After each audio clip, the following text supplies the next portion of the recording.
Hello friend, 2026 কেমন আছো? আশা করি সবাই ভালো আছো। তা আমি একটা রঙের ভিডিও নিয়ে এসেছি। একটি মসজিদে কাজ হচ্ছে।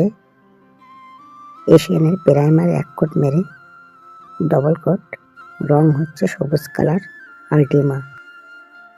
হলুদ বর্ডার মেরে কেমন হয়েছে আপনারা কমেন্ট করে জানাবেন।